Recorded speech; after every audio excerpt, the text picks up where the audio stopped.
Hello, my name is Morgan Jones, and today I will be discussing vendor mergers and acquisitions and how they challenge your enterprise systems efforts. In week 1 of CIS 545, we learned that many enterprise system vendors started out specializing in one particular type of enterprise system, such as enterprise resource planning, customer relation management, or supply chain management. They later grew their companies by adding other capabilities, often through mergers or acquisitions. This slide and the following slides show some of the larger business acquisitions that have taken place in the enterprise systems industry. Oracle is a company that is well known for often building their portfolios through acquisitions. This slide doesn't show many of the other organizations they acquired to grow their product lines. Microsoft built up their enterprise systems platform known as Microsoft Dynamics by purchasing many vendors. The ERP portion of their Dynamics platform was created by acquiring Great Plains Software in the year 2000.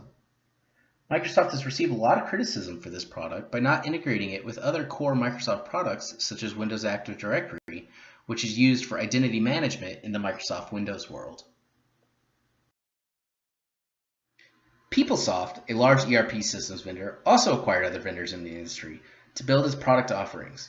As you saw in previous slides, however, PeopleSoft itself was eventually acquired by Oracle.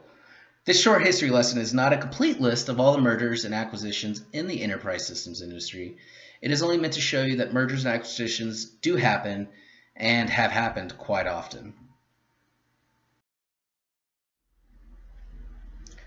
These enterprise system vendors grow and potentially make lots of money after their mergers and acquisitions, but how does it really affect their customers? How does it affect you? In most cases, it creates a lot of uncertainty. And as we have already learned in this program, uncertainty is bad for business. Suppose you are several months or even years into a new enterprise system implementation from vendor A. One day, while checking your Twitter feed, you see that vendor A was just acquired by vendor B.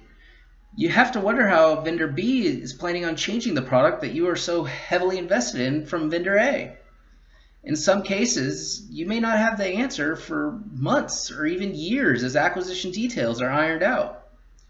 Immediately, your organization must begin analyzing for how this acquisition might affect your current ongoing implementation.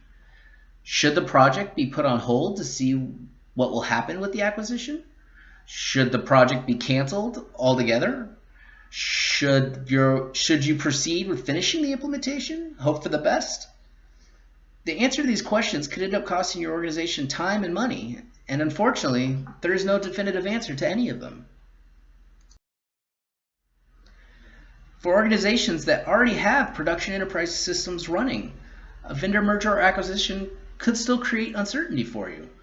Organizations have to ask, after the merger is completed, who do you call for support? How long will your product be supported for?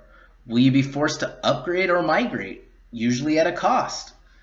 The answer to these questions, again, could cost an organization a lot of time or money, depending on the path it takes them. To recap the main point here, vendor mergers and acquisitions do create great uncertainty for you and your organization. In some cases, everything can work out and business goes on as usual, but in other cases, a lot of money or time from the customer can be lost in the process.